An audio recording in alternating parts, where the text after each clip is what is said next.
is the kind of person you are today to the university.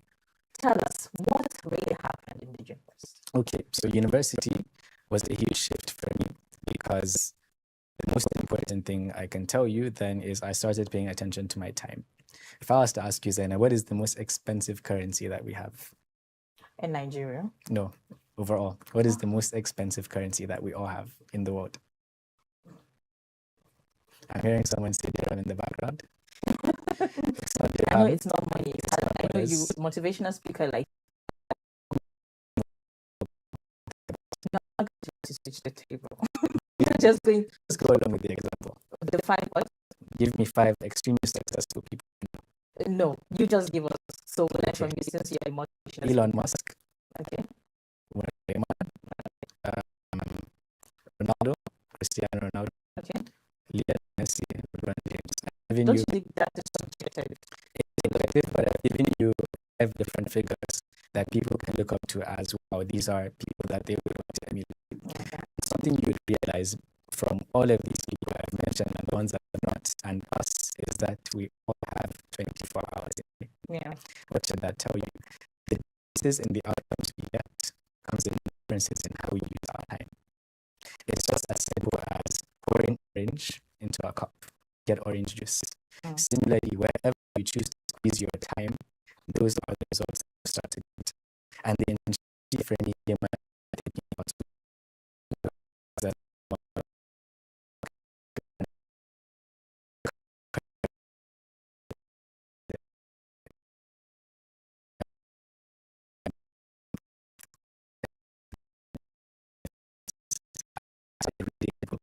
listening to podcasts to YouTube.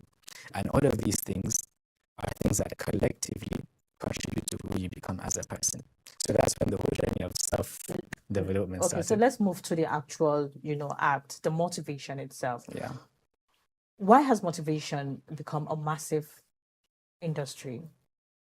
Why has motivation become a massive industry? I think there are a lot of things that have contributed to motivation and inspiration becoming as big as it is. Firstly, of course, it's the vehicle itself, social media.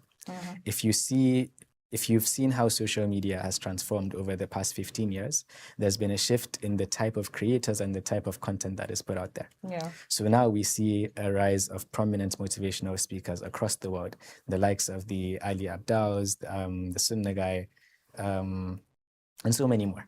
So due to the nature Apart from of these renowned people, do you know we have just random people also coming to social media to Of do course. motivation? So many people are course. motivating and people are consuming this.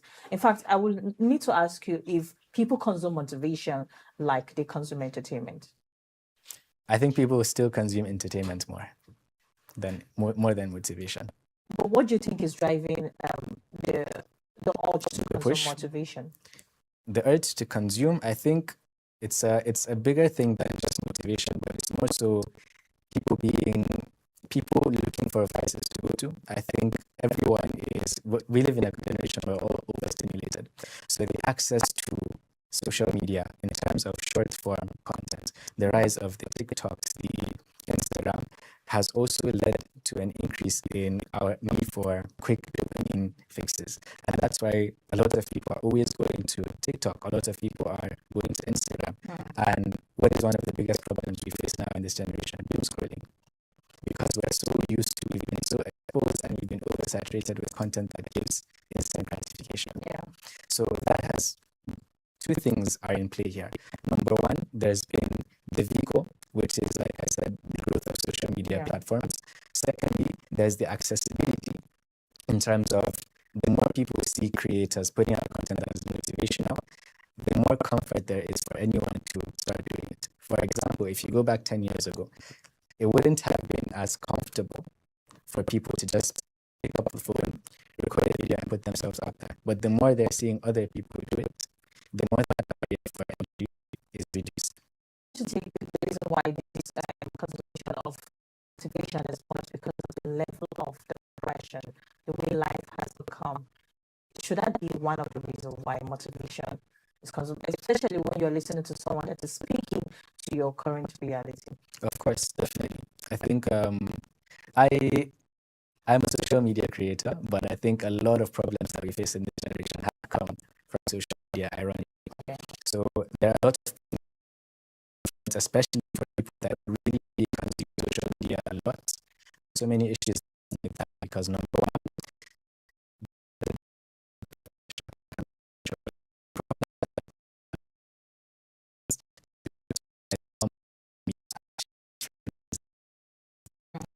one of the issues.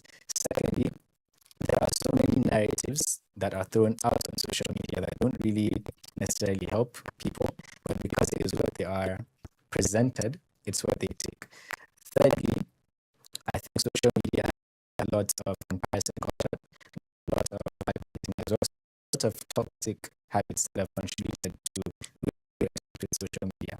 Then in terms of consuming now, if you're always looking at content that is brilliant or doesn't really add value or consists of toxic thing in the undertone, people then are forced to just take what is presented to them. And with the government imagine how much invaluable content that people take on a daily basis. But don't you think we're in a big trouble when people now get addicted to being tired rather than being disciplined themselves? I do, because like I said to you before we started this recording, I'm the biggest non-advocate for motivation, because motivation without action is nothing. And I think the biggest problem that people experience in terms of consuming motivational content is a lot of times they fall into a loop of thinking consuming the content is doing something. This is coming from a motivational speaker. Of course. But I'm about to ask you if the success of your motivational speaking is, measured by the numbers of views and likes. Not at all. Not at all. So what do you derive from motivating on social media? I think taking it back to what I was mentioning earlier in terms of our faith, Islam really, really emphasizes sincerity in everything that you do. So for me, it's not about how many people are going to see this. The very first metric I have is it's not about the million views, it's about the one view, and that's the view of Allah. So since we're speaking the truth, yeah, we're standing by Allah. Of course. Is it that you don't make money from social I do make media? money from social media. So I'm someone that benefits massively from social media. Yeah. But like I said, the way I approach social media is different from a general consumer of social media. So I would break down social media into two. There are people that produce and there are people that consume. If you're a producer on social media, you are a lot more intentional about it because you're treating it like a business. You know exactly why you are there. And a lot of the times, just like how a business person would go about achieving their goals, you are intentional with the steps that you take. However, if you are just a consumer on social media, you are a lot more likely to fall into things like the doom scrolling. If you don't have a purpose, for example, going to a grocery store, if you don't know what you're looking for, what do you end up doing? Let's move to another segment, because I'm going to come back to that, because you're in between telling us that, okay, if you're motivating and you're not acting by it, it's a waste of time. But then you told us if you're producing motivation, you're earning from it. So okay, let me clarify. I don't earn from motivation. I earn from the things I do as a result of my social media presence. Two different things. Wow. Most people think that to be earning from social media, you earn from the content that you make, the ad spend, and all of these things. So what do you earn from? The people that are actually making tangible money on social media are people that can build a brand, build a social media presence, and then build businesses as a result of those brands. For example, do you know of the brand Prime?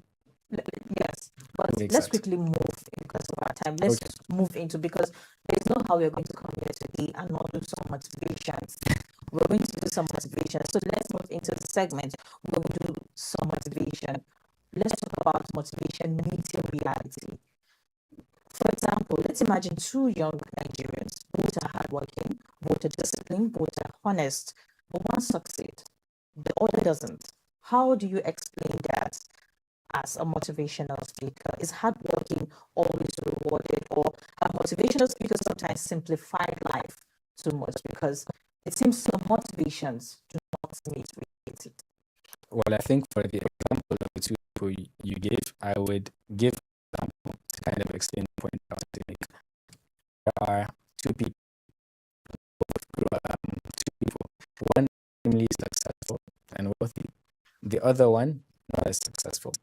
Both of them were asked, what led to you being in the position you're in? And they both had the same answer. My father was an alcoholic.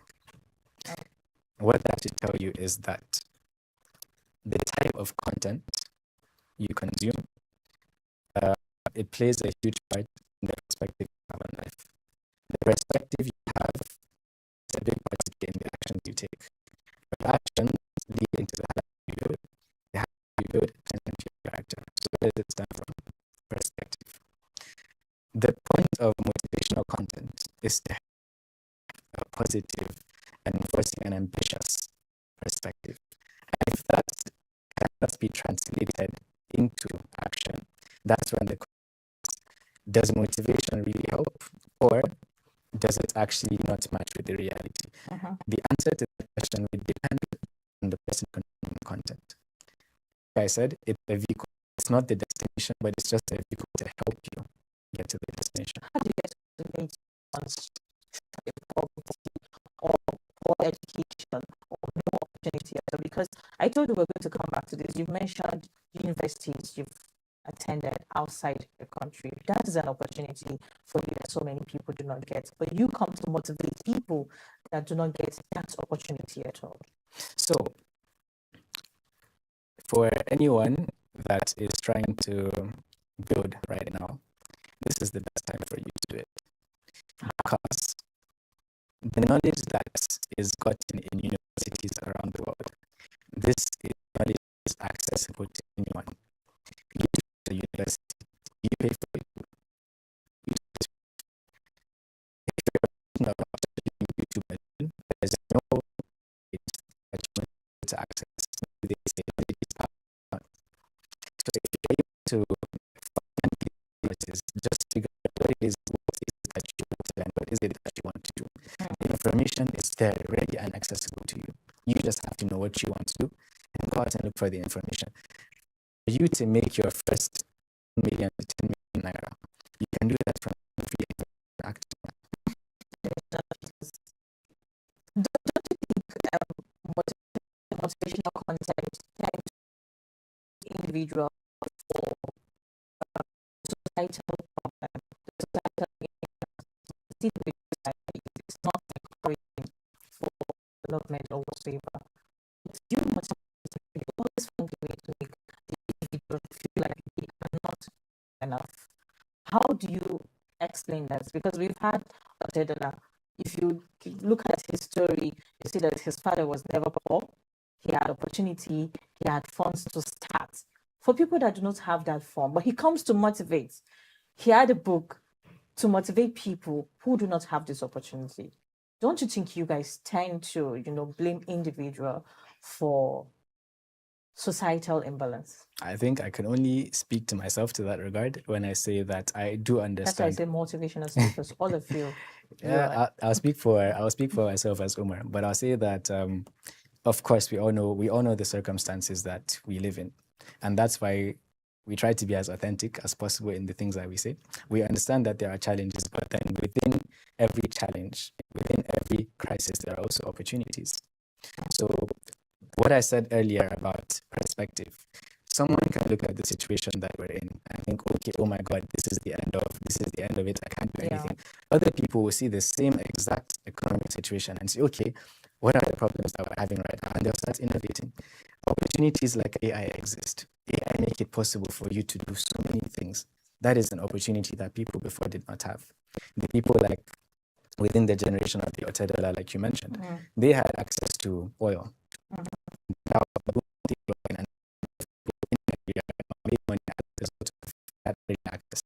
we have things like that right now. So why don't you look at that as an opportunity? It's there for you right now, and if you are intentional about just putting yourself in that boom right now, you within the next 5 minutes.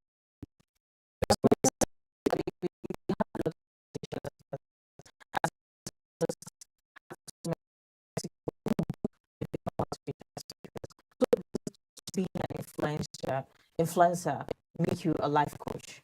there are influencers that can't actually influence. Okay, So let's talk about them.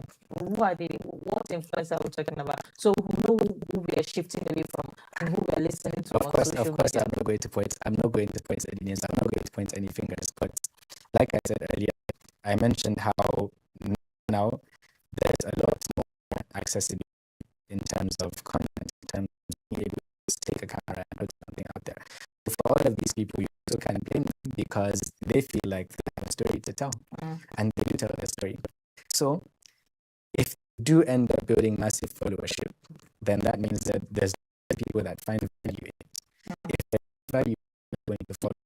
But then there's a very difference between takes, for example, just anything and they start making out of it, and the people don't. It's action. If you feel like, okay, why is this person making it? Take your camera and do it yourself. If you have value, you will build up it as well. Okay, I think you're just talking to me because I have to tell you that you're really ending the video for the society.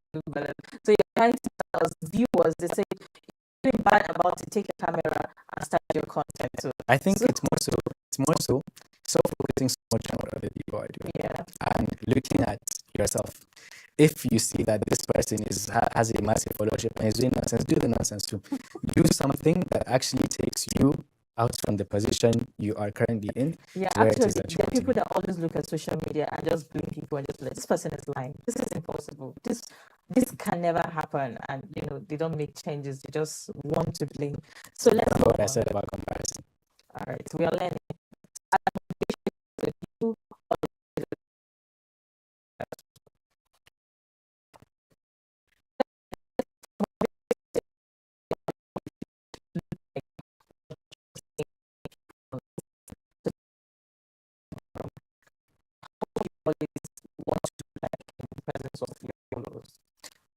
Again, just to reiterate, this is speaking for myself anyways, my view of why I'm online from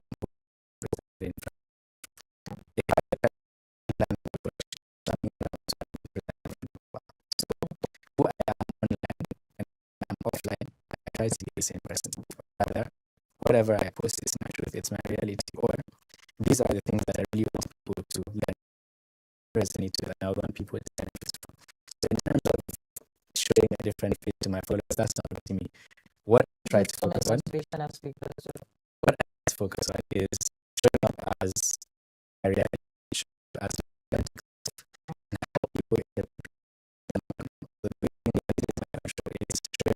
with my truth. Have you ever changed your mind about something you've been teaching? You come back to retreat something and say, oh, you've been advocating for this, but guys, it's no longer like that.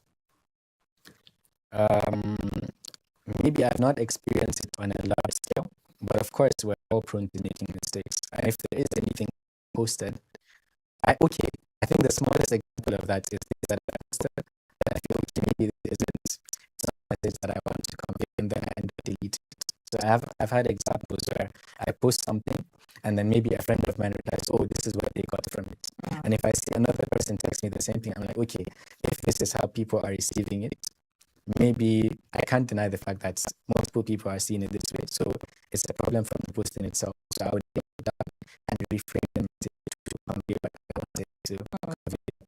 So those are small instances of what you do.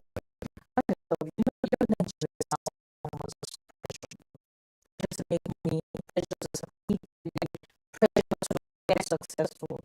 What these concerns you? Oh, you don't about you just about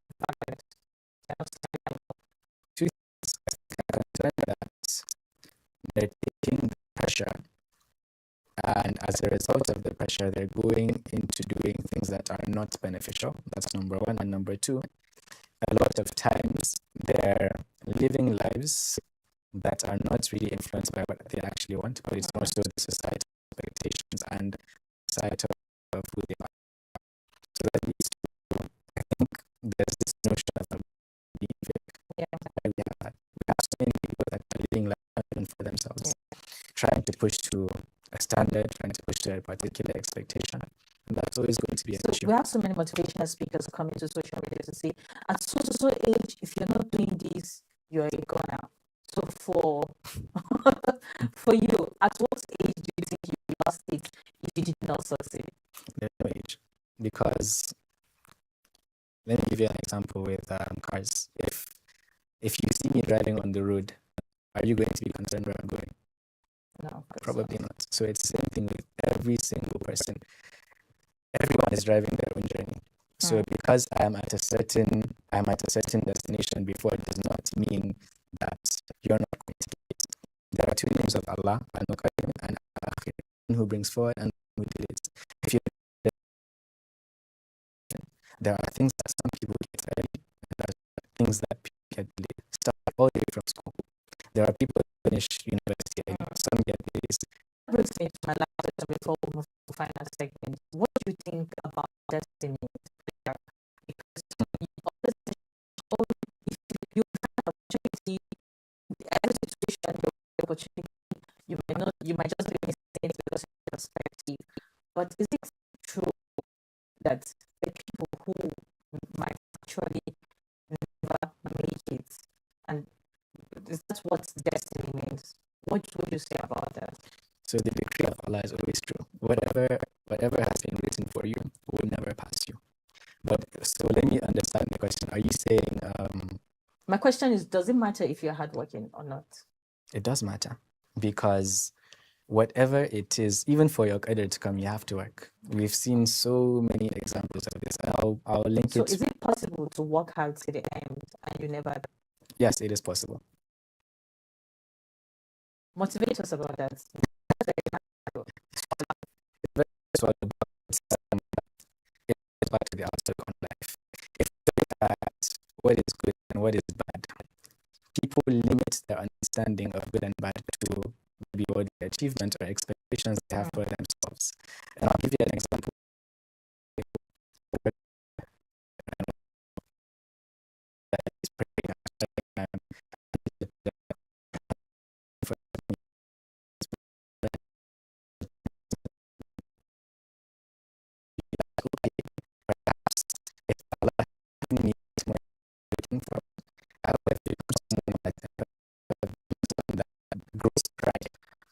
So you guys motivate yourself and let me land. So no, we don't have time to handle because we have another segment. Okay. The point is basically there are things that Allah doesn't give you, and that is better for you. So we should just accept that. No. Second thing, dua can change qadr. If anything you're trying to work on is not, dua can either change the destiny of that thing. And two things need to be in play for that to be able to be changed. Okay, I think this was another conversation. Let me land on that point as well. Because dua and hard work. Okay. Effort The and combination of dua and hard work. Yes. Not just praying and you can't expect it to be like magic. Okay, so let's move to our last segment. Thank you so much, Omar T. This segment, you are allowed to just answer one question, mention one word, no explanation, because it looks like you like to land. But here you don't have the opportunity to land. You don't let me land. So purpose or profit? Purpose. Okay. Motivational speakers, discipline or motivation? Discipline. Okay. Faith or ambition? Faith. Success or peace? Peace. Influence or integrity? Talent or consistency? Consistent. Books. Applause or impact? Tell me one habit every young Nigerian should develop. Can I give two? One. Is it that you're either happy or you're praying? Section. Okay. One myth about success that needs to die. You have to be successful at a age. Okay. Sentence. The future belongs. Right. The future. Yeah. Words. Okay. Yeah. It's awesome. The future belongs to us. So much, Marina. Thank you for joining us to Spotlight on. Thank you, viewers, Thank you, for Zainab. watching. I didn't let you down on purpose. My name is Zainab Ibrahim. Do have a lovely day.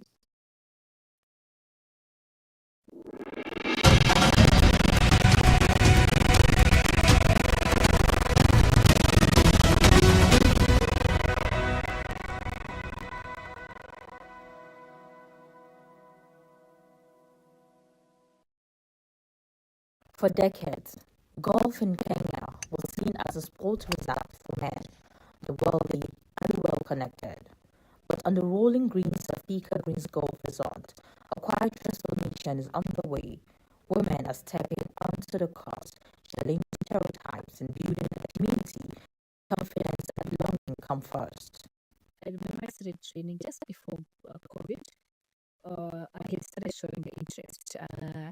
But when I walked in, I didn't feel I belonged. I just, in my mind, I was like, I don't think this place was designed with me in my mind. So it was quiet. Of course, it was not shouting there, but it was quiet and welcoming. Like, people would stare at you. They would not, they would wonder, who is this one coming from? What are we coming to do here? That feeling of exclusion became the spark for change. In late 2023, Jacqueline Sirai founded Girls Who Golf on GWG, a growing movement that uses golf not only as a sport, but as a tool for mentorship, wellness, and empowerment. This was started 2023, towards the end of 2023. That's when I fully registered. It's a fully registered society. And the idea was to bring women together. First of all, yes, golf was the idea initially, but now we've evolved to many other things we together for wellness, for health. So we also have things mentorship. What began with a handful of women has quickly evolved into a supportive network welcoming both experienced golfers and complete beginners. Golf coach Emmanuel Wekesa has watched the shift happen in real time. More women are taking lessons, earning handicaps, and entering tournaments. Golf was a sport for men, but so far what I'm seeing has really changed. And the impact it's a good thing because women are really playing, they love the sport because each and every day, at least I get a referral, the different ladies, those much to start. I get new ladies that they are doing very well, and to be honest, I'm happy with them. The progress they are doing very well so far.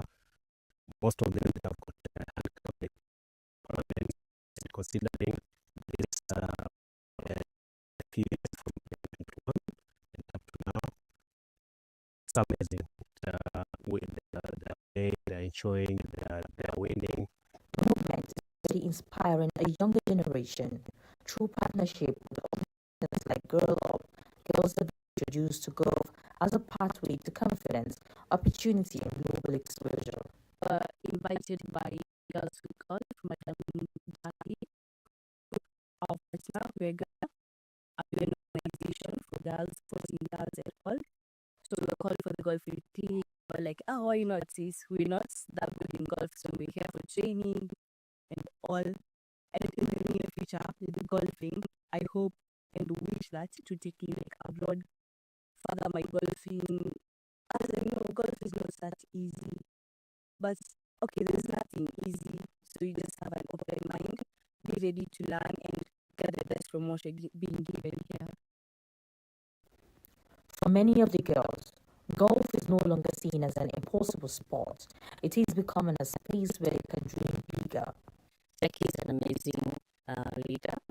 Working with her is excellent because she has a way of cutting across from dealing with us who are a bit experienced to those who have never really had a club. And what I love most about her is her soft heart for the underprivileged, and that is why for me and her we ride. At the heart of Girls Who Golf is inclusion. With the seasoned players or first-timers, every woman is encouraged to step forward and take a shot. Across Kenya's fairways, the sound of change is growing louder. With every swing, every lesson, and every new golfer stepping onto the course. And future the sport, proving that golf belongs to everyone.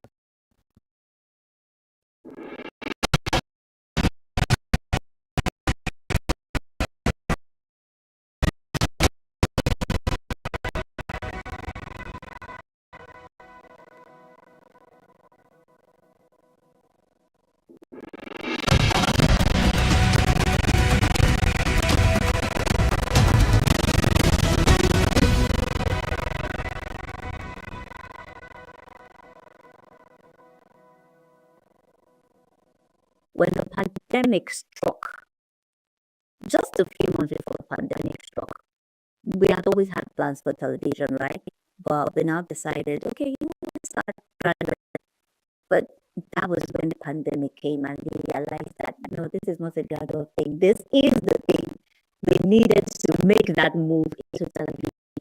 And so we began to create around the world, because theater with social distancing, theater is going to be for quite a while. And that was how we moved into television. Was behind a beloved children's entertainment career is multifaceted artist and entrepreneur Bola Edwards. She founded the creative art company with her husband, Patrick, in 2013, a year after leaving her corporate job. Their mission was to raise a new generation of African leaders by blending African art and storytelling with tangible lessons on values and leadership.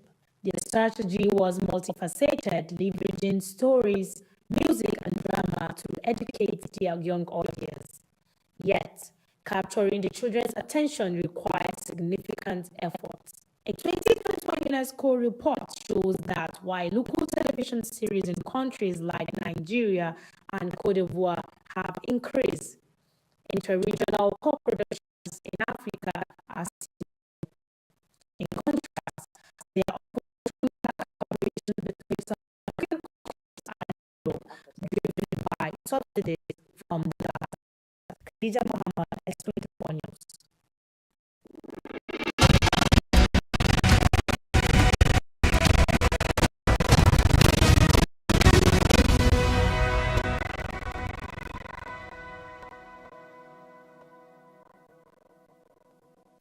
Let's have an honest conversation. In Nigeria, when something goes wrong, we shout, the president has failed.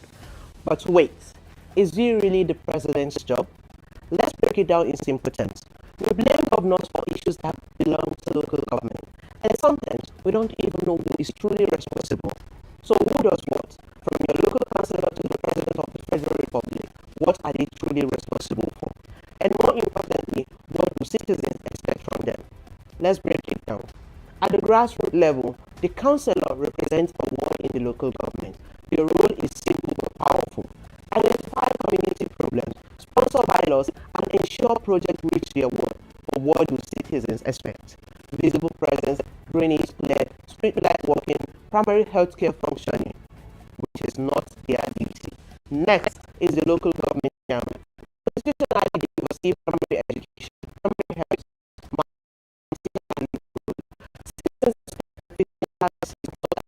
project. Let's move on to the state assembly. It is law for the government. Citizens that improve daily life, make us super and not state education, and security. Citizens expect development. We have opportunities at the national level.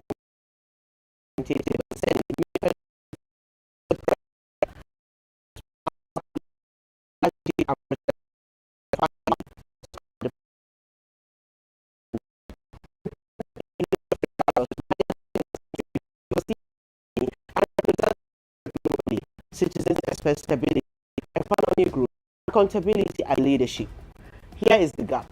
While the Constitution clearly outlines responsibilities, citizens often expect all leaders to solve every problem, even those outside their jurisdiction. And on the other hand, some office holders forget that representation is not a title, it is a duty. So here is the real question. Are we asking the right people the right question? Sometimes we blame the wrong office. Sometimes we don't question what's know the actual way. We know who's for the company. We understand the rules. We ask better questions. If we ask better questions, we demand better governance. And that's how democracy begins to work.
Do you know that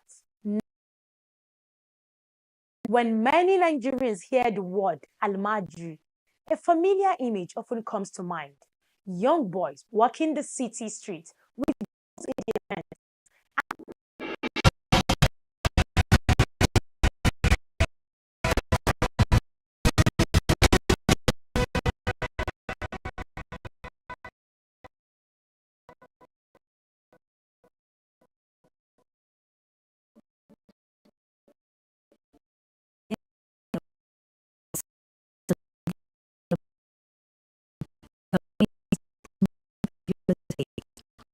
Transport is not a choice, it is a necessity. Yet, these waterways have a long history of deadly accidents. This video tries to examine the recurring risk, the human impact, and what people say must change. On January 3rd, 2026, a boat carrying more than 30 passengers capsized on the river while crossing from Adiani in Jigawa State to be in Nguru, Yobe State. State emergency officials confirmed that 25 people died, 13 were rescued, and 14 remain missing. Exactly around 7:48, 8 o'clock p.m. with a distress call from an that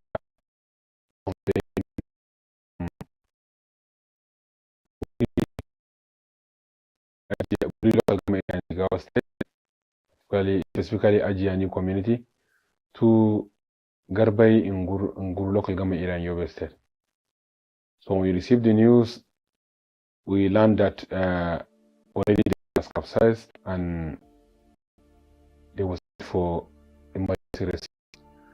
So of course, security agencies, government, the community, and the first responders, we started from the LGA, local emergency management committees, LGAs, Allah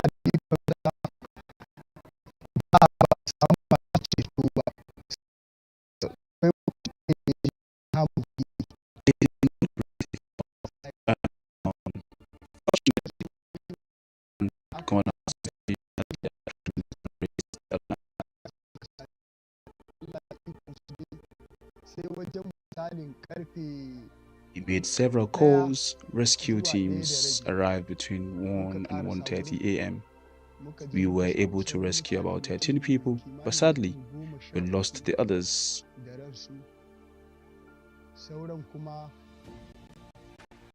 We continued waiting and searching and gradually recovered 17 bodies.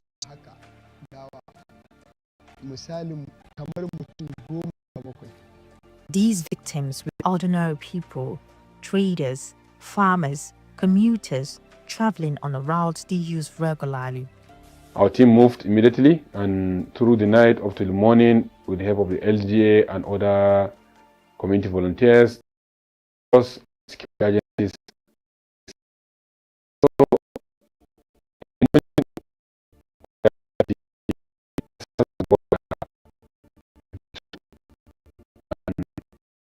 started counting losses as early as 6-7 a.m. That same night, this place was filled with people, male and females, family of victims. So far we have recorded 29 deaths and 13 people were rescued, reviewed in the hospital and discharged. From the deep dive assessment and reports we have on ground, there are still some missing persons, 8 to 10. This tragedy is part of a broader pattern across Nigeria's inland waterways. Over the past few years, several boat accidents have claimed dozens of lives in different regions, often involving overloaded vessels. The repeated nature of this incident is systemic issues, not isolated misfortune. The key challenges we have seen is negligence in terms of the abiding by rules by the canoe operators. It happens around 7:48. That means they have left the neighboring community much late. And by law, anytime it's 6 p.m., no sailing should be on waterways. So by 7 p.m., one, they left in the night after the close of sailing. 2, there was an overloading in the boat. And 3 there was not a single life jacket. So that has compounded the whole challenge and it has increased the risk of capsizing of the boat. Most marine transport relies on boats. Often maintain to repeat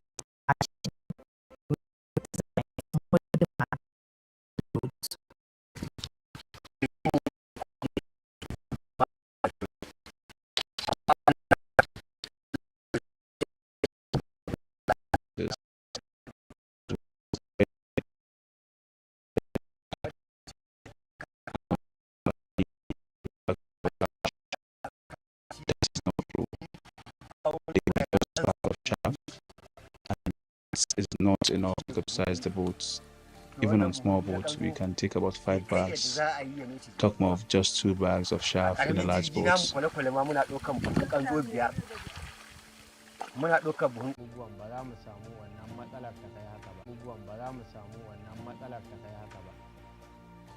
regulation and safety oversight for inland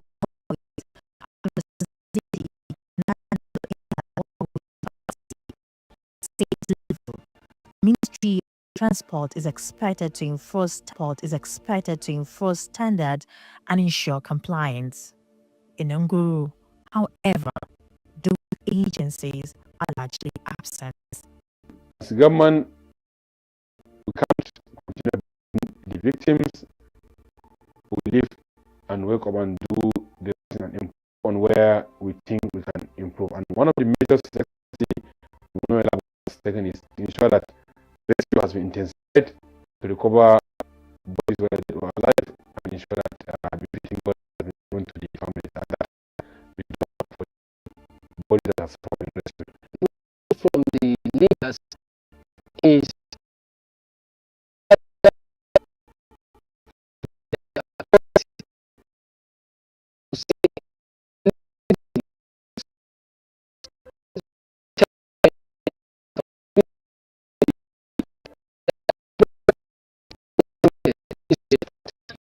at least anyone must wear their life jacket.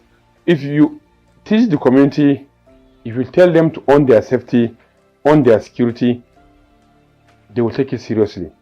So ours is to sensitize them, let them own it, let them know the consequences, let them see the implications of doing ABC and the benefit of avoiding ABC. So these are things that we'll do, and these are very well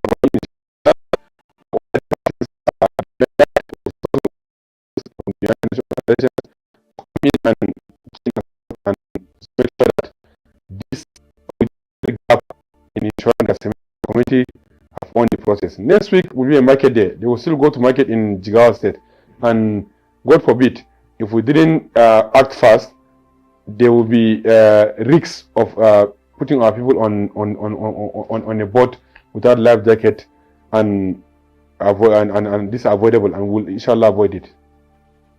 For communities along the river, water transport supports livelihoods. Fish and agriculture depend on river access. Traders use boats to reach markets. Students use rivers to attend school. When water transport stops, the economy stops.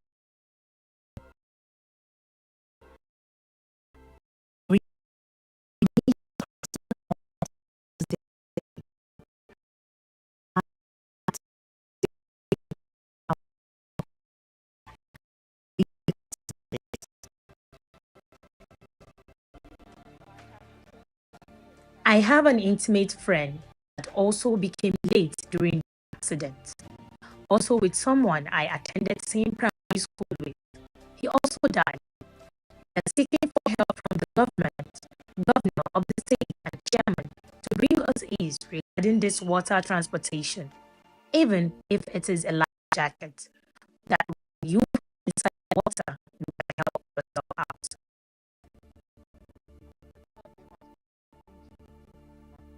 They should provide better modernized boats. The ones that are faulty are willing to continue our business all the time.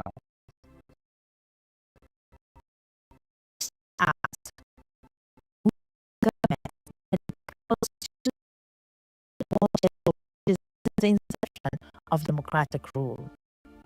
These people in part secretary in GB our state over 25 is then resources on the coffers of the government. Why have been built for this community? The government owns everything. If you see people going to the it's with the intention to catch fishes. The origin of this place, it's for fishermen or hunters and farmers. We've never witnessed this much incidents. I am sending my condolences to life lost as a result of the accident that happened in Adiani to Garibi. May God forgive the life lost.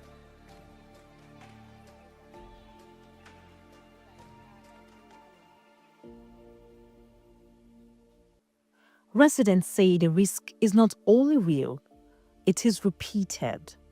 What they want is not just reassurance, but real changes that make daily travel safer.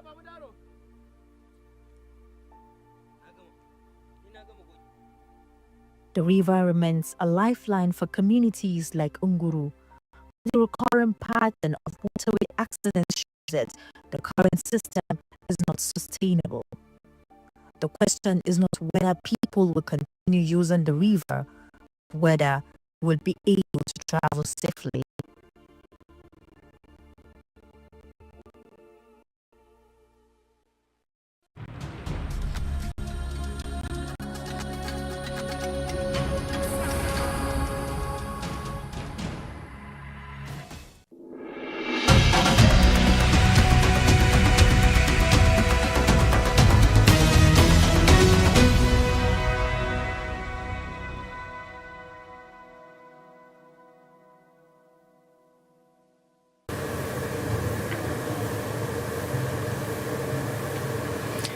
This is Political Arena on S24 television. Welcome back from that break. I am your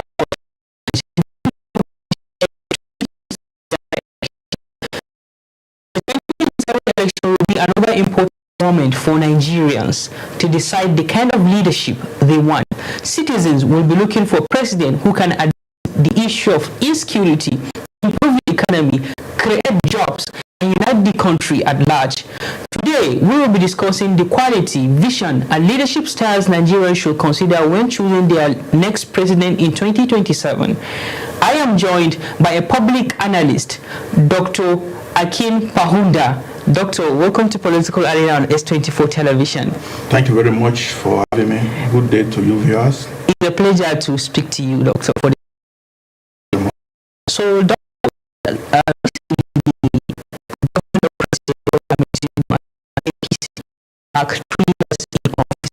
can you assess the quality of on APC as a Nigerian, as a public analyst?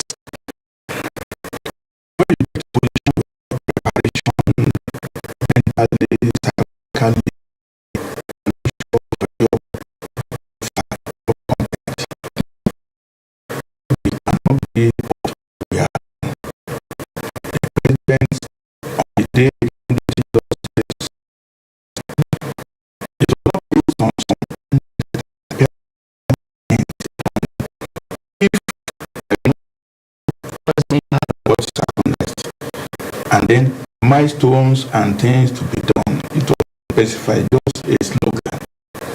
You run a whole country by slogan.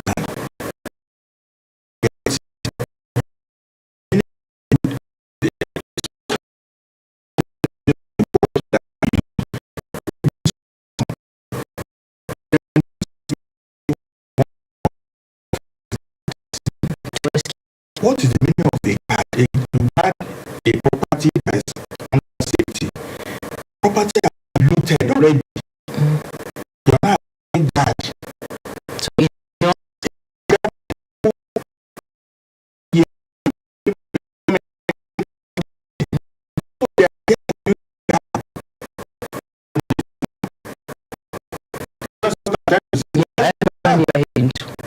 it is now salvage crew that's supposed to appoint, not a forest guard. Doctor, from what you are saying, you are totally disenchanted with the level of how this government is operating virtually in all aspects of security. They're talking about for 2 years now, state police. Some governors were pulled, national, they do something, they appointed the committee under DSU now to produce a blueprint. Who does it take? There have been so many commissions, but the bottom line is that it will appear to me and to Nigerians that the president does not want to any state police. He wants to be in control of the police as a means for him to prosecute the next election. It doesn't show that he has sincerity or purpose. I must say with respect. It's just playing with words. They are doing reform. Reform what? Reform with debts. A normal human being will live within your means. Okay, why doctor, are you going to be borrowing? Sorry to cut you short, Doctor. What lessons should Nigerians learn from the current administration ahead of 2027 elections? There is no lesson to be learned. We are just marooned. We are now maybe 12 presidential candidates. From different political parties. So small enclaves. Tinubu is already won. He has already won because he has 31 governors to dispense money. People are hungry. But doctor, if you're talking of incumbency, we saw what happened at 2015, how the incumbent president lost the election, which was former President Jonathan. There were two serious parties then. Now we have one party and then 15 cronies that can have no organic relationship with people. See the primaries now. They are just bought. They are just counting 140, 200, 1,000. Democracy. The same people were recycled. Have you not tired of seeing Atiku? Have you not tired of seeing Peter? Have you not tired of seeing Donald Duke? These are the political class in the country. They all have the same tendency. The thing is for them to just take over our system, buy SUVs, borrow money. Okay, we have 3 budgets now. Which budget is Nigeria operating? None. Who is talking about education? The 2 loans. You gave loan now to students. When they finish, how would they get jobs? Where are the factories?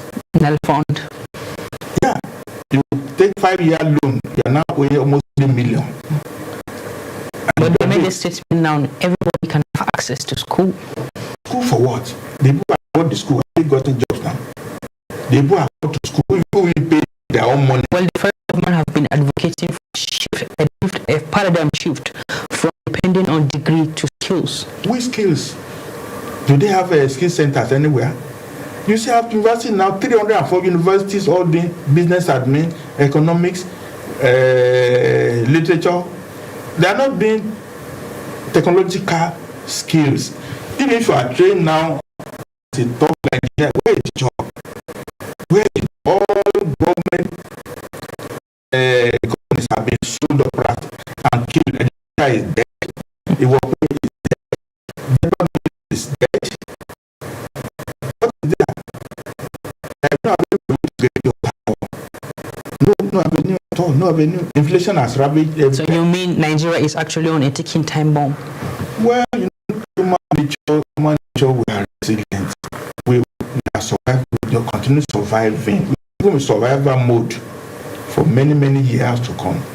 We're just surviving. I mean, somebody living on minimum wage now. Even you're a director, you are being paid 300 per month, and you are paying rent 4 million. Just surviving. And stress. Everybody is petrol at 1,000.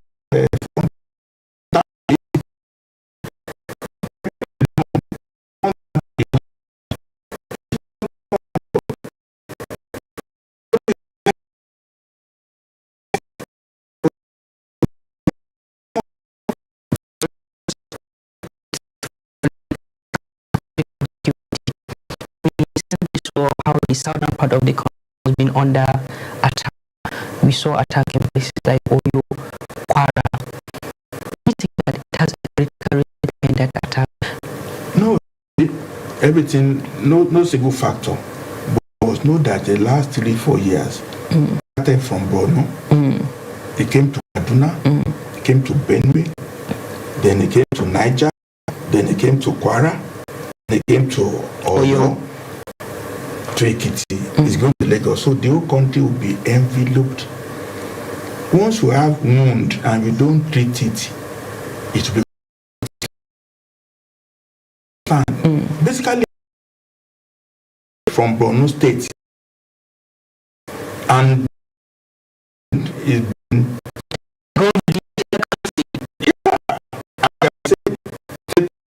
no state police. So, Doctor, what can you say about the strong delegation that was sent by the president and 1,000 forest guards? It's fake delegation. You bring Bayamila with Agbada, with security.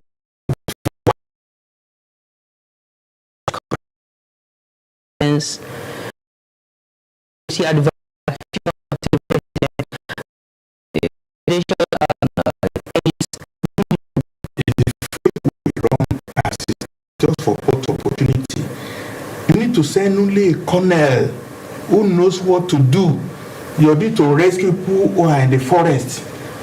At most, you send a colonel quietly to go and deal. What is Babemila doing with Agbada, with white dress, spotless? It's just photo. They are not interested in solving problems. But doctor, they have taken a step forward. No, that is a step backward because okay, they have gone now and they've come back.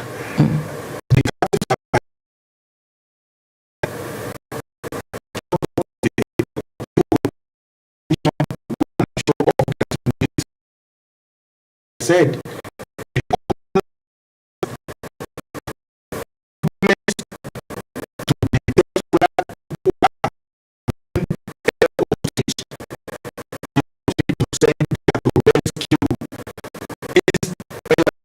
is a rescue mission. No, they are to shake the hand of the Show and cry with the people like Makinde for your state, and then what? So the families need more than sympathy. They don't need produce results. First opportunity to say you are hugging somebody who is distressed, who are not eating. Okay, doctor, due to time, at someone that has worked in this country, you saw the leadership of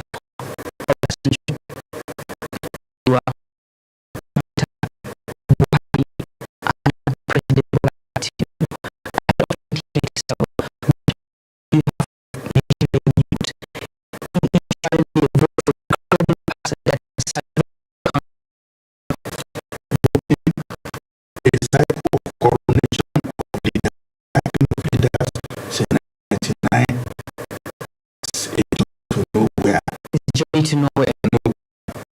Unless we change the structure that enables somebody to be the winner take all, for you to pay for all the money, to pay all the primaries, and you have to recoup your investment afterwards. That's not a system that can reward the youth. It's not. Absolutely. The president will win because he had all the money, 31 states. Look, they pulled 800 billion naira and gave it to Hope demand to keep. Doctor, these are all allegations.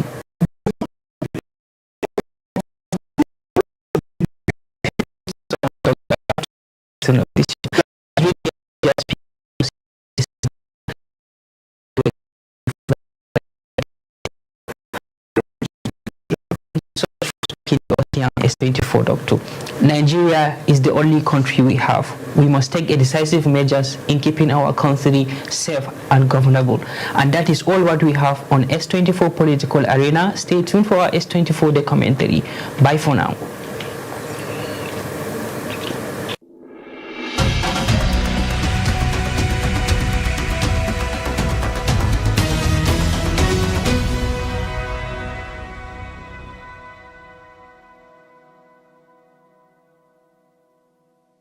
Youth are supposed to be united and focused in the sense that we're the leaders of tomorrow. In fact, we're the leaders of today. Yes, no more tomorrow. Today. But our testing ground is this particular council. If we cannot manage a youth council, how could we be trusted with the nation?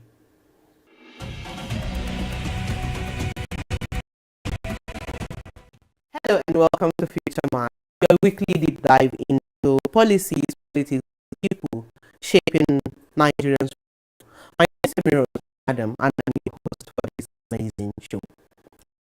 Looking at the issue of the NYCN, which is the National Youth Council of Nigeria, and the factional leadership that evolved in it. Due to the factional leadership, the federal government has to step in and create an interim committee that will manage the affairs of the organization, from creating leadership to forming partnership and discussing issues that will promote the Nigerian youth forward. I'm here with the interim committee chairman, who will be introducing himself in person. My name is Barrister Buhari Ibrahim Shehu. I am the interim management committee chairman of the NYCN. I want us to discuss and see how will the IMC of the council organize leadership elections, collaborate with the Ministry of Youth and other ministries to see that overall the goal is to promote youth participation or the welfare of Nigerian youth in general. How do we even get to this place we are in? What's the role that made NYCN become this functional within the years? Okay, as you rightly observed, NYCN used to be a united front for Nigerian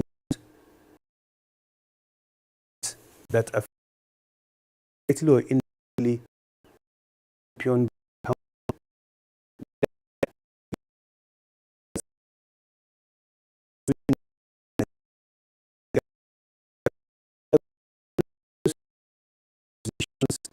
have been affiliated to work hand in hand with the NYCN. Unfortunately, I may say due to natural greed.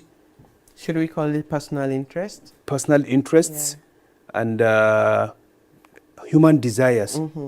A lot of problems erupted, wherein we have factional leaders, each one claiming to be the president of the NYCN. This problem does not stop at the national level, but goes down to state levels where state chapters of the NYCN also have this particular chairman, another chairman, another chairman. Unfortunately, an event happened in one of the countries where a youth program is going on, and Nigeria's president of the country was called upon, and 3 people. Exactly. Yes. The minister had to interfere before was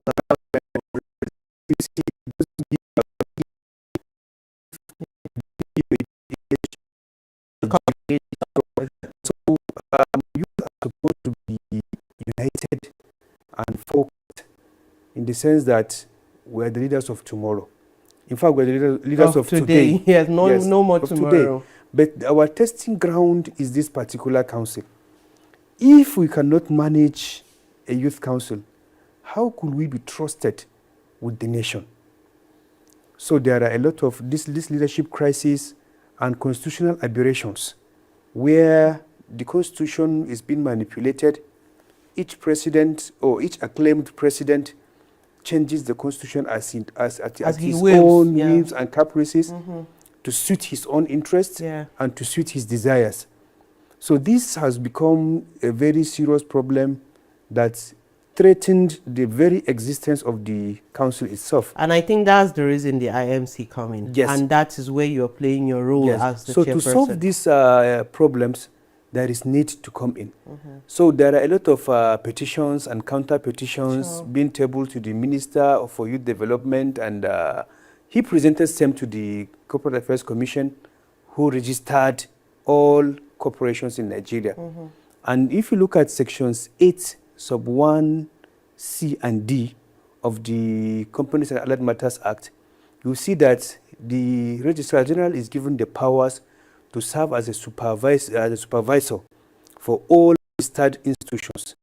And where there is this kind of problem, he is empowered to withdraw the certificate and set aside the trustees and put in and steer the affairs of each institution.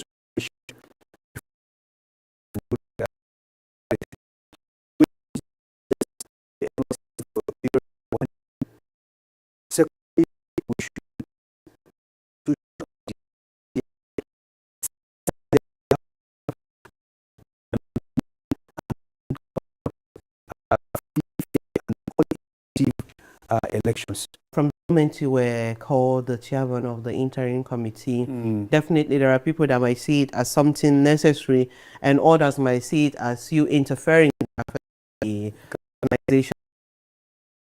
How do you handle the? So far, I have received a whole lot of good words, various levels, various organizations, both private and public. Actually, I have not received condemnation so far. I have not received any condemnation. I have received words of advice, guidance from senior stakeholders in the council. And based on this, we are very, very much optimistic that even though we may not say everybody would like the decision, but so far it has been accepted as a welcome development. NYCN is very with controversy when it comes to elections. As the chairman of the interim committee, what are you trying to do differently to see that maybe if you're to come up with any election, the corporate mechanism you think you can put in place for a free, fair, and transparent process? You see, elections naturally come with their problems. Sure. But with proper arrangements, being fair and giving each and every aspirant a level playing ground, I'm very sure we will succeed in giving up free, fair elections. So on our part, this is just like less than 2 weeks after our inauguration, but we have kick-started. We have an election preparation committee on ground. We will inaugurate them very soon so that they will look at what is obtainable, what is the problem on ground, and then how do we achieve a free, fair election for the NYCN. Taking cue from other national bodies like Ghana and other countries, we'll take cue from them and see how we'll conduct free and fair elections for the NYCN. The major reason for the problem was someone altering the constitution of the council. Yes. Like, is there anything done to agree to their suggestion? I know it wasn't a suggestion, but let's look at it as a suggestion of increasing the age limit from 35 to 40, or is it not something that will be considered? You see, it is something that we consult. We have to do a lot of consultations. If it is the best interest of Nigeria, we go for it. If it won't, then we'll have to look for a better alternative. The Nigerian will be seeing it as like 35 is very limited, because so many of the youths will not even be starting to understand what exactly are they going to put on the table, what exactly are they going to contribute, like their early or mid 30s. If it's limited to 35, there are so many people that will feel they are sidelined, or they won't even get the chance to participate in this particular process. Left for my mind, it's my personal feeling. Yeah. I don't think that is an excuse. Yes, it's not. Because if you look at it, leaders at 21, 27, we have seen great leaders. What's the difference between 35 and 40? Five. Yes. It's a big, but if what a 4-year-old man will do, that old person can also do. Sure. They are still at the same point. So it all depends on the preparedness of the person in it.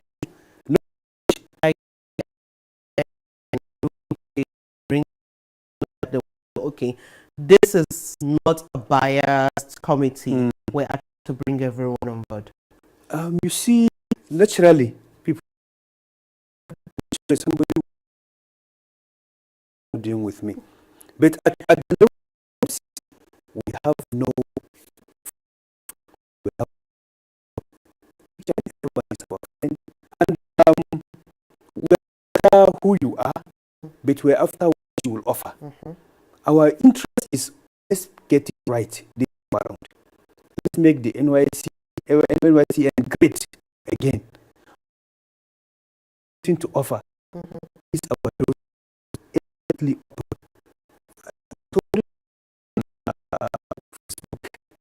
I made some valuable observations. I do him in part of a particular committee that we're intending to inaugurate, because from his point, I have seen that he is to something to contribute. So anybody who wishes to help contribute is an open thing. One of your major responsibilities is creating partnership, as I mentioned earlier, with ministries, not just the Ministry of Youth, because at the forefront of NYCN is youth empowerment. As the IM chairman, you still have a long way to go. We're talking about like your had 0.5 of the whole.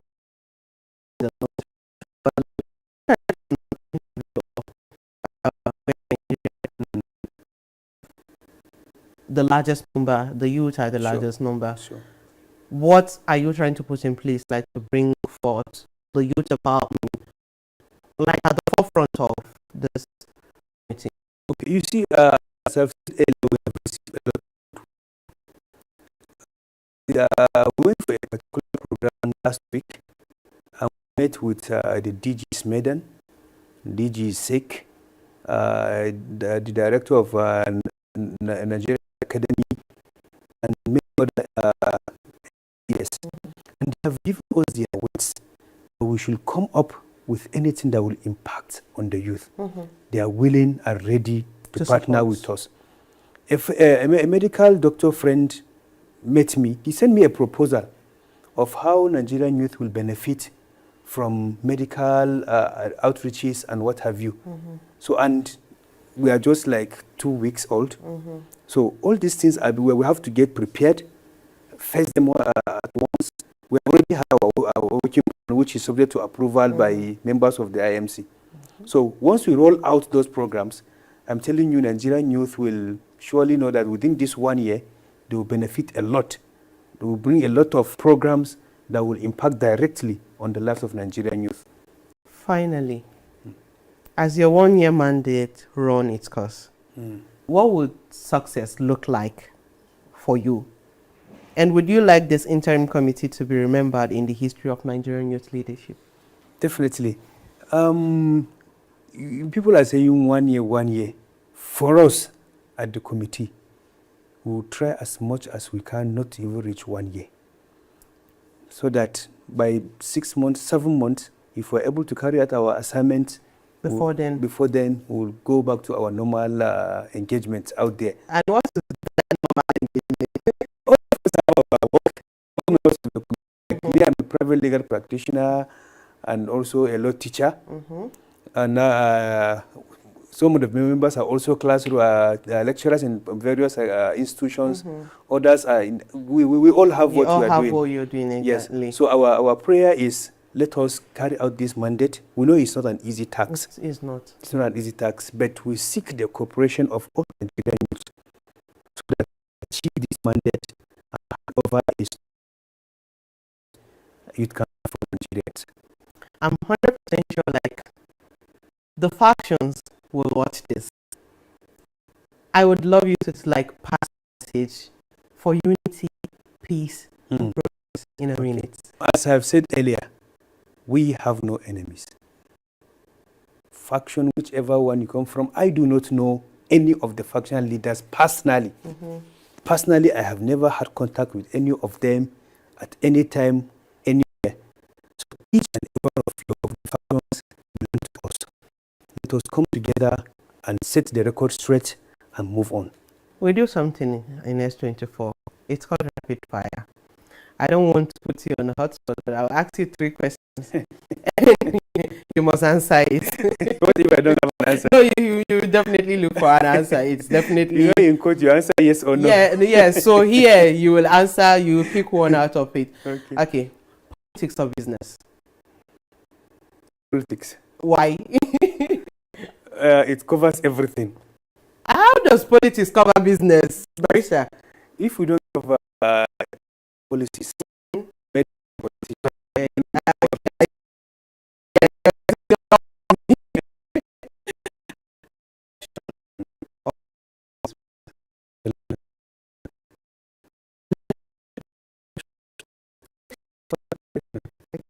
see what you do here. Thank you so much for watching Future Minds. You had a conversation around NYCN and the interim committee that has been appointed by the federal government. And one of the intervention is controversy within the NYCN. We are youth. We're trying to see how we can position ourselves.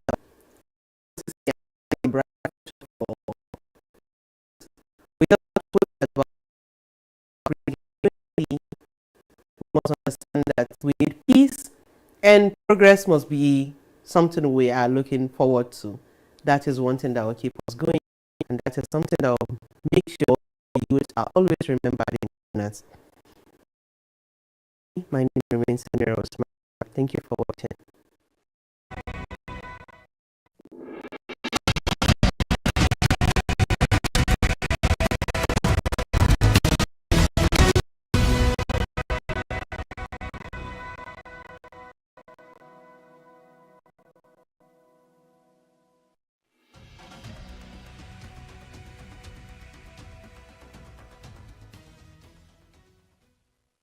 Hello, my name is John Costa, founder of the Conflict Memory Education Centre, an independent museum based in the United Kingdom. My vision was to create 10 documentary archives that focus on recent wars and periods of political violence. Each one tells human stories behind global events that continue to shape our world. The aim is education, offering material that helps people understand the lived experience of those affected by conflict and how these experiences connect wider historical and political developments. The Conflict Education Centre supports both formal and informal education. All material is made for use in workshops, academic courses and exhibitions. Film, photography, audio recording and new media. We open conversation about complex history and relevance.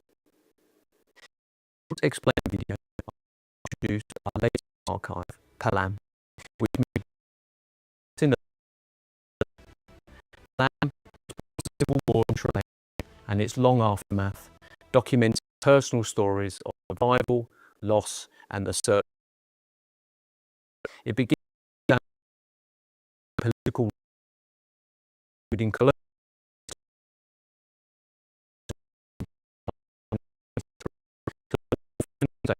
in 2009 through the voices of millions who lived through it. The archive also addresses atrocity, accountability, and human rights, investing and the long for. Finally, it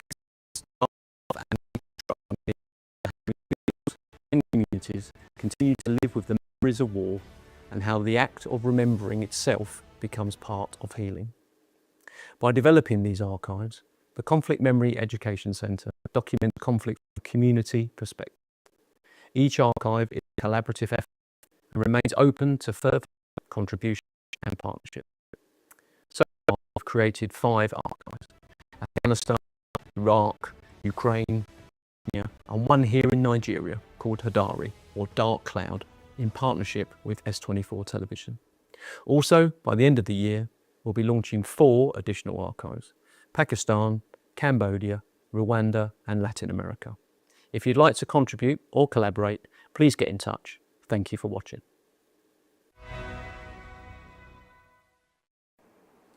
Do you remember Stella Obasanjo? She was Nigeria's first lady and the wife of former President Olusegun Obasanjo. In 2005, she died in Spain after complications from cosmetic surgery at a private clinic in Marbella.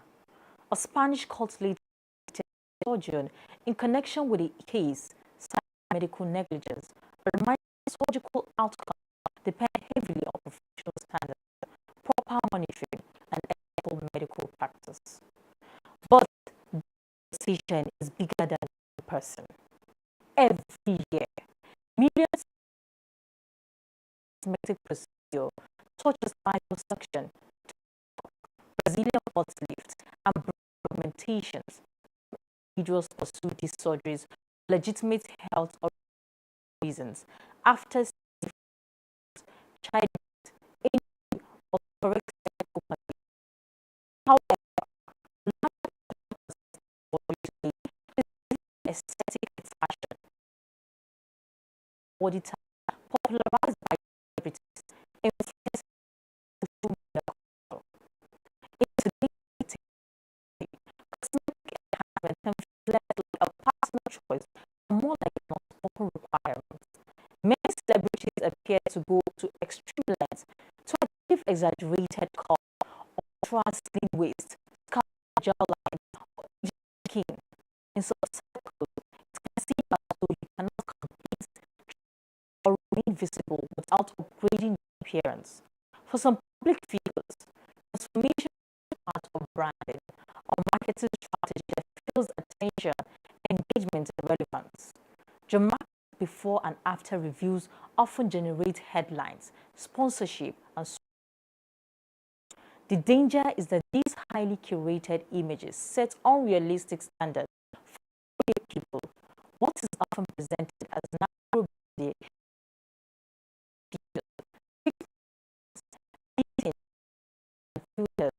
the full story, the risk, the recovery pain, the complications, the is rarely shared as loudly as the glamorized results. The pressure behind this decision is powerful. Beauty standards shift quickly, but the emotional drive to keep up remains constant. Social media amplifies surgical enhanced bodies without transparency about maintenance, medical supervision, or digital alteration. Beauty is diverse. Trends fade. Surgical complications last a lifetime. Health should never be sacrificed for visibility, validation, or virality.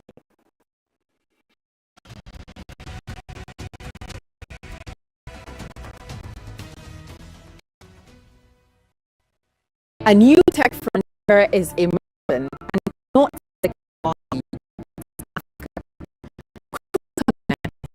Are solving problems that global giants ignored. In 2012, startup raised over $3.5 billion. The venture capital funding grew by 14% last year, led by fintech, logistics, clean energy innovators. In Nigeria, digital payment and transfer companies in Kenya, mobile money on serves 9% of adults. In Rwanda, drones deliver blood to remote hospitals. It's a tech boom built on necessity, not luxury, but challenges remain. Only 43% of Africans have internet access, and households per. Global investors are watching, but they are also cautious, calling for better regulations and infrastructure stability. Still, there's a quiet revolution on the continent, and it's not powered by oil or aid, but by imagination. The question is no longer whether Africa can innovate, it's whether the world is ready for Africa's innovation.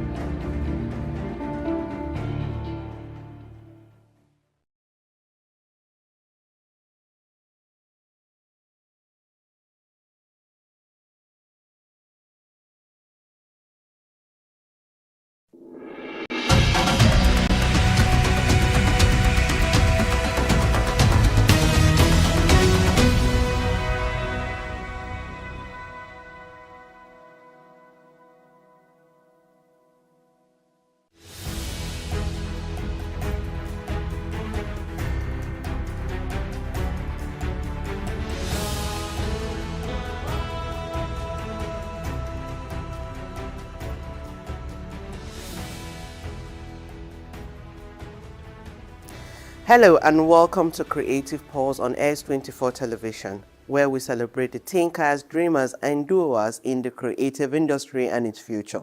Today, our spotlight is on a young creative whose journey proves that art and activism can coexist beautifully.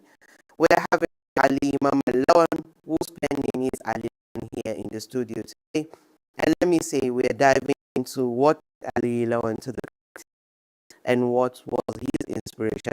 I thank you for coming and welcome to Creative Pulse. It's a pleasure having you here. Thank you for having me. I'm very sure viewers will love to know who Ali Lawan is and what he does. My name is Ali Mamalawan. I am a writer, an advocate, and sometimes spoken word artist. I studied accounting at Scala University, Nigeria, and I'm into I'm into leadership. I'm a 2024 MI fellow and a global shipper. So that's pretty much. Okay. He studied accounting. He's a spoken word artist, a writer, an activist, and a youth leader.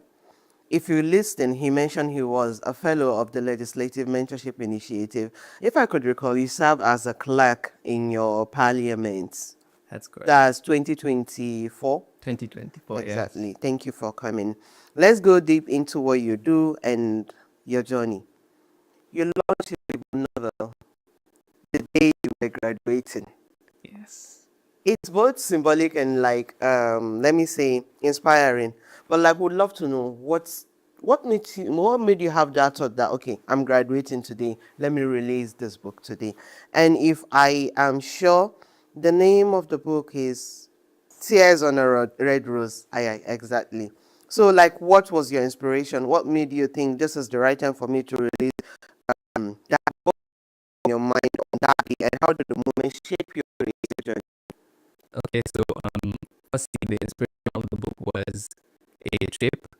We had with my family, and it was New Year, and it was the first time a boy inspired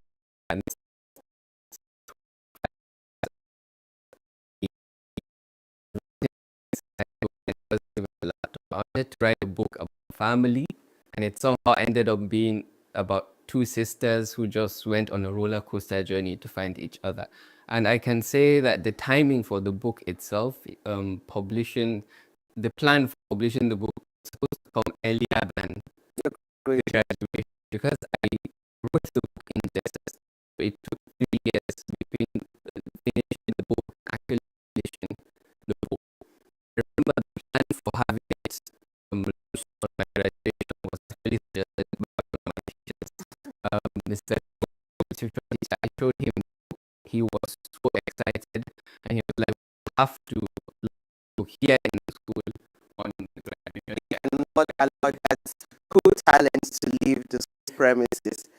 And if I can see, you've told us the inspiration behind Tear on a Red Rose. How do you see story as a tool for social or political change? As a young activist or a young leader? I think storytelling is present in almost everything we do in the political space, climate change. We just have different forms, and people struggle to understand certain forms of it. But when you come down to art and literature and that kind of storytelling, it's something that a lot of people can connect with. It's kind of like social media, there are billions of people on social media because, everyone knows how to operate a phone and handles notifications and etc.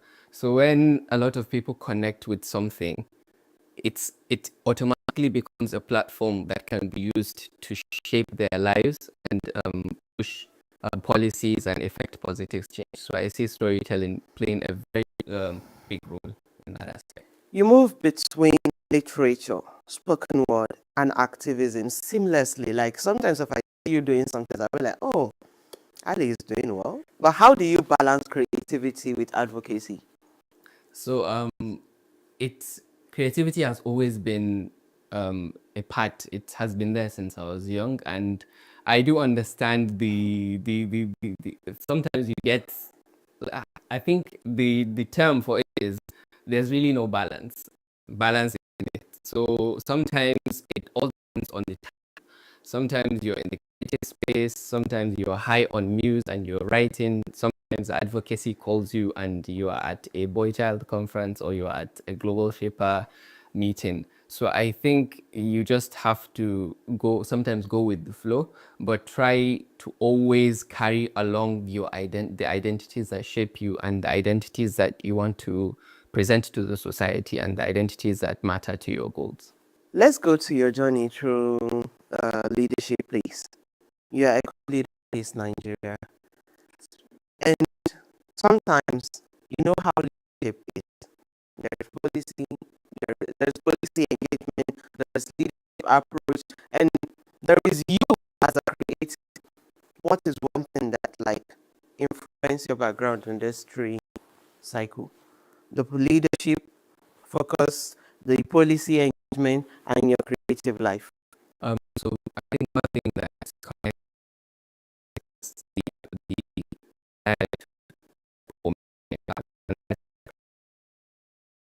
creativity and stories, advocacy. It's all about making a positive impact, and I think that's what we try doing here in Nigeria as well, especially with young people. So they are coming up and they also want to give back to their societies and create a positive impact.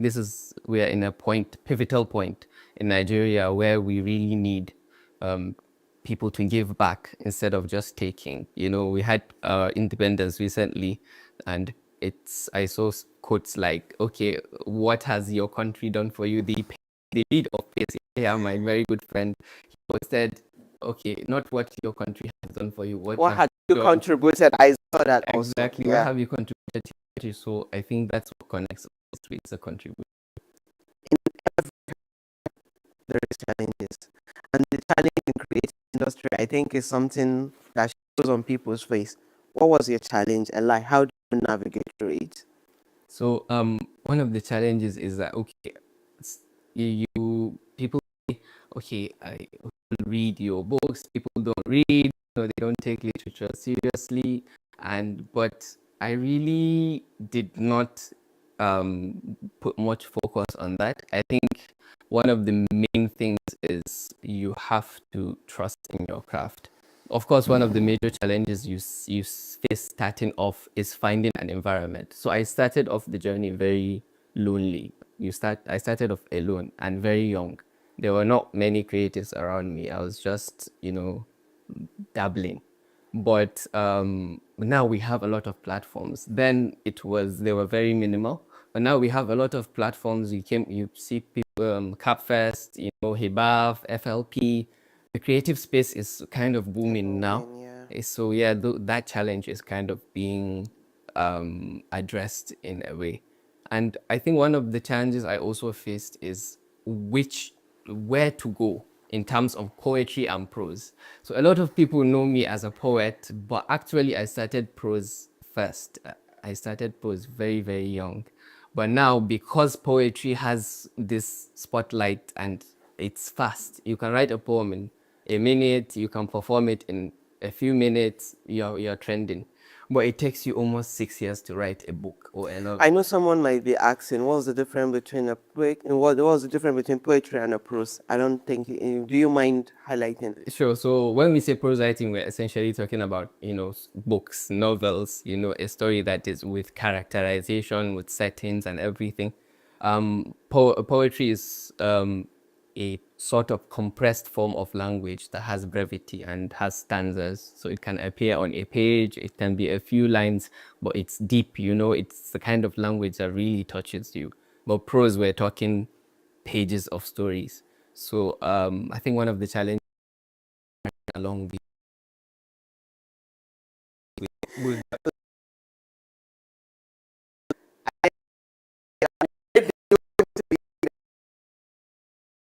or you're a poetry writer.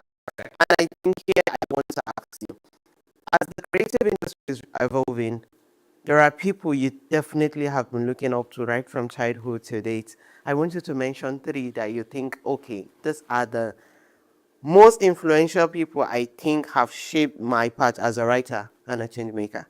Okay, so in the creative industry, it's very hard to name name 3 when a lot of people have shaped you. But I would say Dr. Maria Sidi would be one of the first on my list. She's the founder of FLP, and FLP happens to be one of the first platforms that I joined, and that's where I got to groom my poetry as well. She's someone I really look up to because she somehow balances between her medical career and her poetry, and she writes very, very beautifully. And I would say, I'm tempted to mention my friends.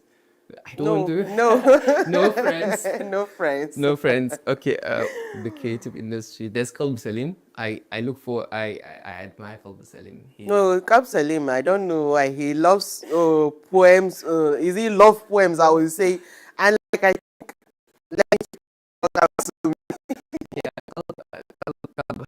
his I have mentioned that his spoken word, Yours Sincerely, was the inspiration to getting into spoken word. Wow. And I told him, and he was like, wow, I didn't know. But he's someone, even beyond the creative space, he's a very influential figure, and I really look up to him. And then it's very hard to mention just 3. I'm just thinking about so many other people. But yeah, I would go with Antina Siba as the 3rd person. She's the curator of the last Capfest 2.0, the Kano International Poetry Festival. And Antina Siba has been doing so much poetry space. And she also sells books. She's a medical lab official at AKTH. And is it a must for these creative people to be from a medical background or what?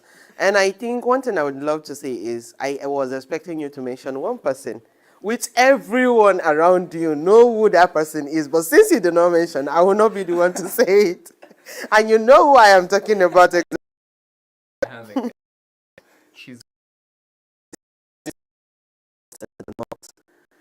in every aspect of the creative industry.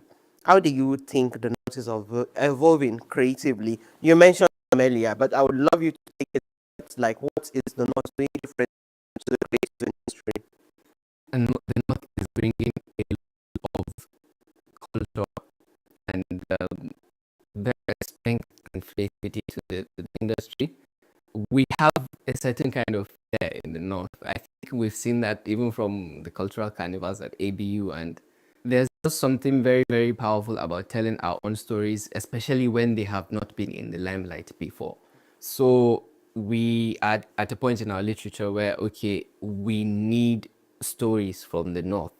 We need to tell our own stories. And, when we talk about literature in Nigeria, the north has been kind of lagging, but the north is so rich. There's so much to tap into and so many stories to tell. Even with the recent book by Nana Sule, Not So Terrible People, how she really dabbled into the magical realism, Aljanu, and so many. There's no shortage of stories to tell in the north. So I think we are beginning to realize that, and we are having so many people coming into the space with those fresh eyes and fresh muses and fresh ideas, and just that northern flair to add to it. So we're looking forward to goals. Recently, I don't know if you've seen it, you mentioning about saying the story of northern Nigeria differently. To be one of the social media influencers from Lagos, he came to the north, explored the north, and tell stories that we ourselves overlooked. And I think I can clearly understand with you when you say there is like a north flair and there are so many things we can tap into and stories we can tell. You have performed on stages. Yes. Cafes, and the ones I don't even know about. Whenever you are on stage, there is something about all the ideas. Like they pay attention. Is it really a message to them, or I don't know, it's a message in your poetry that you feel you are leaving young people with? Yes, whenever I'm on stage, one of my most meanest goals is to really connect with the audience. I feel like there's no point stepping onto the stage and stepping off without people perceiving what you're trying to say or taking away something, even if it's just a feeling, even if it's a natural concrete, just a feeling, they have taken away something. So you have to give your audience something, and especially with poetry, where people usually say, okay, big words, complexity, poetry should be complex and why, but when it comes to the stage, it's really up to you, the artist, to break down and communicate with your audience. So I always want to create a poem, a piece. Whenever I'm crafting a piece, it's always about one question: can the audience relate with this? If my answer is yes, then I think I'm going to go. That's very powerful. So you're using it to capture us, and I think here we've got you. There is something my boss do. She call it rapid fire. Okay. She will ask you to choose between so many things. So here in the creative space, I'll ask you to choose. Okay. Writing. Oh, sorry, not writing. I know you will choose writing definitely. Music or movies? Movies. Wow. Okay. Fiction or non-fiction? Fiction.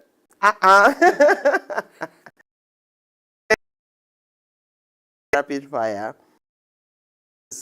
If you had to choose between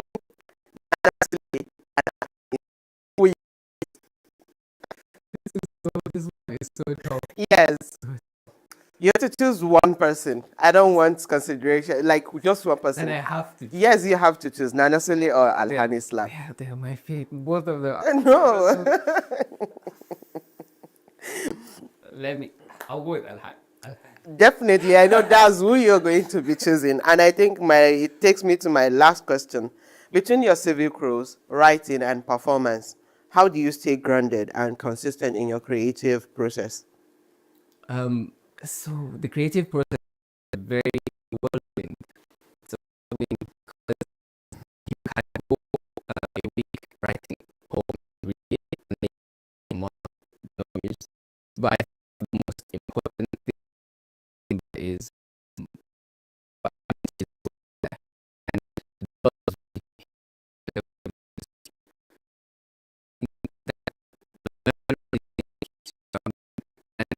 especially when you have, I think for creators, it's important to be intentional.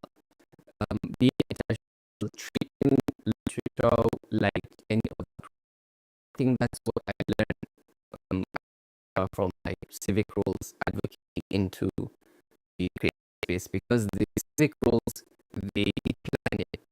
We are still in the planning stages of pace, so they need planning.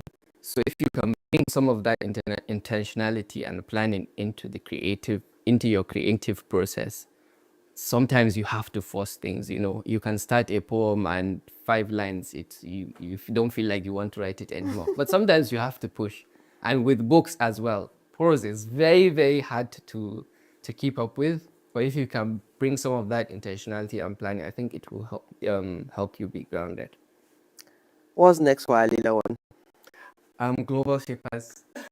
I don't want to say Global Shapers. Like, is there any project we should be expecting, a book or an initiative that you think is coming? So I said Global Shapers because that's the next step in the civic aspect. Okay. I recently got accepted into the Abuja Hub, and we are looking forward to so many more projects. But if you're asking about literature, then you should be expecting more poetry, more prose going to let up on that. How do you handle creative block? Creative block. So I handle them very differently for poetry. Poetry, I really don't have a concrete way. I actually wait for the muse. I actually really need to connect with my emotions and my environment in order to write. So when that doesn't happen, I just try to remove that. Instead of focusing on the poetry itself, you have to remove the surrounding, the mental blocks. Maybe go for a walk, maybe meet up a friend, just kind of free yourself. The words are actually inside you. There's just something perhaps that's stopping them from coming out. For prose, I don't really pay much attention to the mental sides of things, because I treat it like any other project. I just have to hit this word count, 200 words. But sometimes it doesn't work as well, and you have to treat it like poetry. You have to clear your head.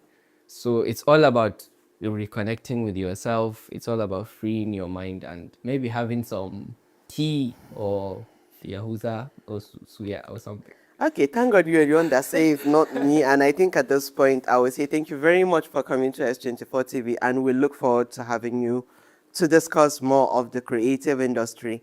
At this point, I want to say thank you everyone for watching. This is Creative Pulse on S24 Television. My name is Samira Usman Aden, and I will be your host for this amazing show all the time. Thank you.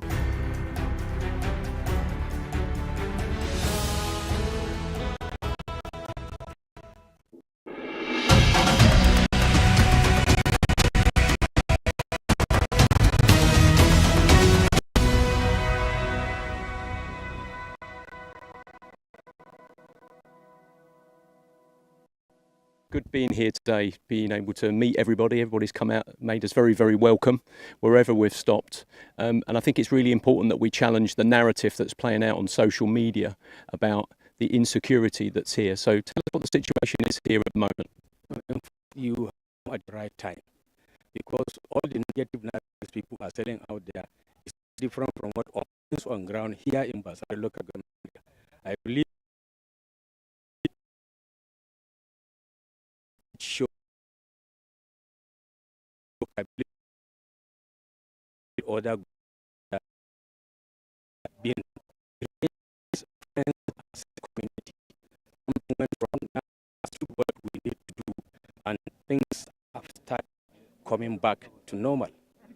Thanks be to Almighty God and effort of almost everybody in the society. I believe you can see it yourself.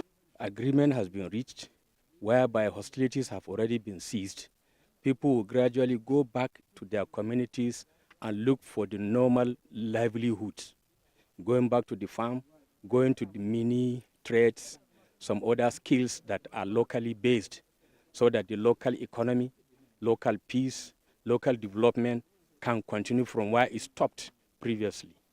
Well, in Hausa, there is a saying that even tongue and teeth do get some misunderstanding. Sometimes teeth will just match the tongue. So also if you are staying in a community, even within your family, sometimes you do get something that may not go down well with the other, in the same house, the same family. So that's what it is, and it's normal to human community. It's normal to human beings.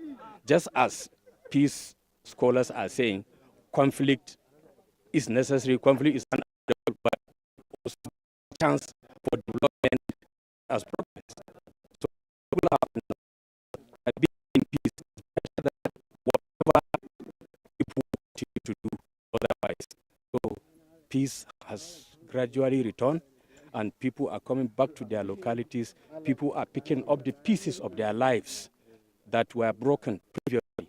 Now you can see them very happy. See the children, see the married women here, and the husbands are here. So we too, we are all happy, and we praise the Almighty that has allowed us to reach this moment, and we are hoping for more in the nearest future. We call them Community Watch Corps, that is CWC. They are introduced by this administration of Mr. Malan Dukko Umarada, just a year or less than a year when he was sworn in as a governor, which he has that, that's our idea for quite a long time. And when he produced these people, we have seen that there are a lot of difference for their work. We have seen a lot of progress because they were able to combat this bandit within the short possible time by attacking the opponents, because the root cause of the people that report in and out, and if they start with them. So we have seen a significant change when they started, and I think that is the act that happened today, because praise the extent that they have come and look for negotiation. And that's what we have done. That is what I'm doing for a long time now. The last few hours in Batsari local government here in Kutsanda State in northern Nigeria. We were invited to come and see what the security situation was like after interviewing the governor. I met the Honorary Commissioner for the Ministry of Internal Security and Home Affairs, and we came to Batsari to meet with members of the Community Watch Corps, a local initiative where local people are recruited in order to fight banditry locally. Now, the reason it seems to be quite successful is they're recruited from the local population, they know the area, they know how to get around. And one of the things that became really obvious today, standing in the crowd, a very warm welcome from people. Lots of people have experienced banditry, is the fact that they are amongst the local population. I could have been standing next to someone that was involved in that. I think the story that was most interesting for me was talking to a local imam who had actually been kidnapped himself by the bandits. His family had been kidnapped, his wife, his children. He'd been to pay ransom to get his children back, and then they kidnapped him again. And he actually saw one of them, unrepentant, sitting as a member of his congregation on the Friday. I thought it was important that we came here today with our colleagues to tell you what it's actually like on the streets of Batsari and Rumah, where we were visiting. People came out, going about their daily business, women, children, people going about their commerce on newly constructed roads as part of infrastructure projects. So no matter what you hear and see on social media, this is me reporting live from Batsari, John Costa for S24.